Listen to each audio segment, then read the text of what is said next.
On va essayer de faire preuve de bon sens.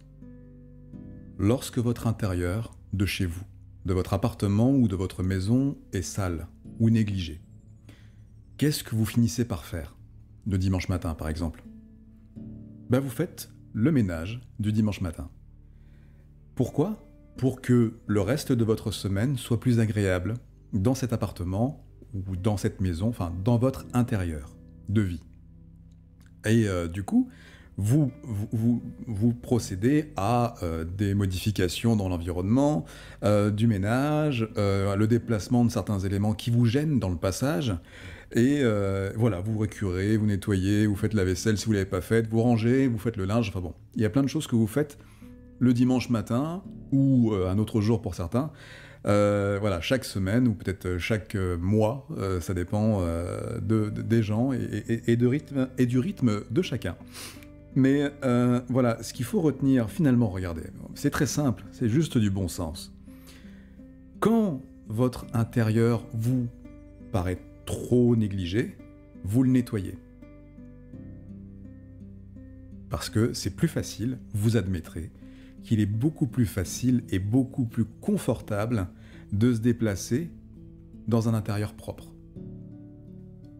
On se sent mieux. C'est tout de suite beaucoup plus fluide. Il en est de même pour le corps.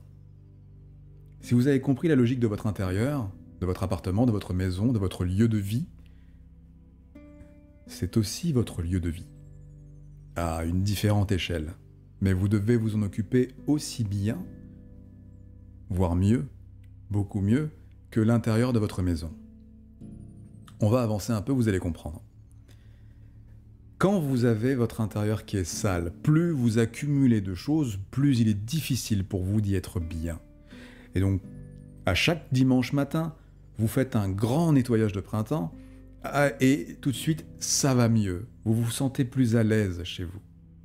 Et vous remarquerez un truc, c'est que plus vous laissez de saleté s'accumuler dans votre maison, sur vos plans de travail, dans l'évier, sur les carrelages, sur les carreaux de la salle de bain, ou sur les vitres, les baies vitrées tout simplement, plus vous laissez de saleté s'accumuler, plus il est difficile de nettoyer quand vous allez passer ce fameux dimanche, ou un autre jour de la semaine, pour le grand nettoyage.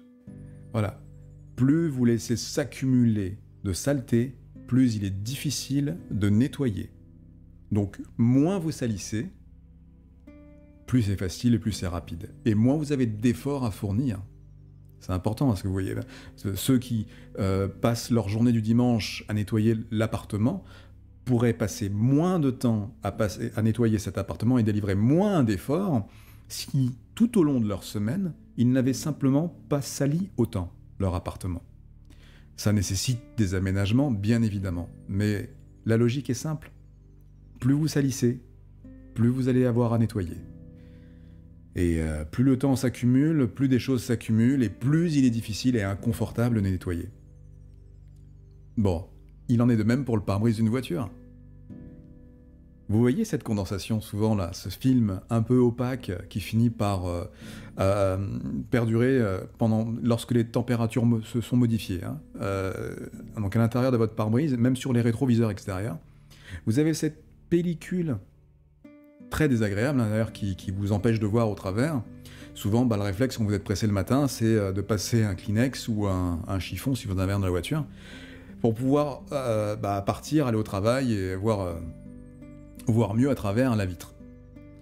Souvent, quand vous faites ce geste-là, vous remarquez que c'est pas propre, c'est dégueulasse. Parce qu'en fait, vous avez juste étalé de l'eau, enfin de l'humidité, avec la saleté qu'il y avait accumulée dedans, sur la surface.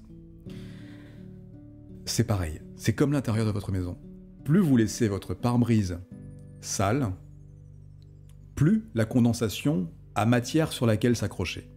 Parce qu'en fait, la condensation, elle se colle sur une surface. Plus la surface comprend des dépôts, on va dire, plus la condensation a sur quoi s'agglutiner en fin de compte. C'est ça en fait.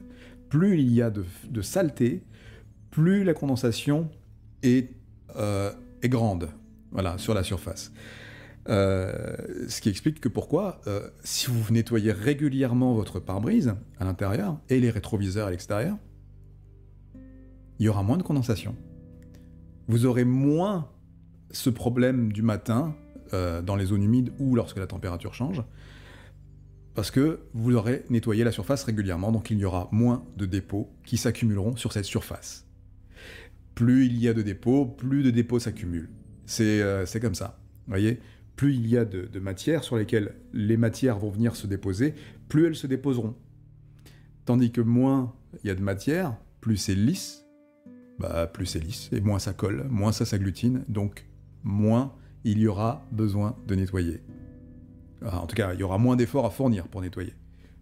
Donc un entretien régulier du pare-brise et des rétroviseurs vous allège en effort au moment où vous voulez nettoyer ce pare-brise. Et d'autant plus que s'il y a moins de condensation, j'y reviens, vous avez moins d'efforts à fournir pour nettoyer et enlever toute la crasse qui s'est accumulée dans cette humidité. Voilà. Juste faites preuve de bon sens. Ce que je vous explique là, pour l'intérieur de votre maison, pour l'intérieur du pare-brise d'un véhicule, c'est la même chose ici. Imaginez l'intérieur de vos artères. Alors, je reprends le pare-brise comme exemple. Vous voyez cette couche, cette pellicule, ce voile sur lequel viennent se déposer les aspérités, les saletés. Il en est de même pour la surface interne de certaines de vos artères, de vos tuyauteries, je vais appeler ça des tuyauteries, même pour les intestins, c'est pareil. L'intérieur de la surface de certains organes, c'est pareil aussi. Partez du principe que vous devez régulièrement porter une attention particulière à la propreté de vos organes, de vos tissus, de vos tuyaux. C'est comme la surface de votre peau.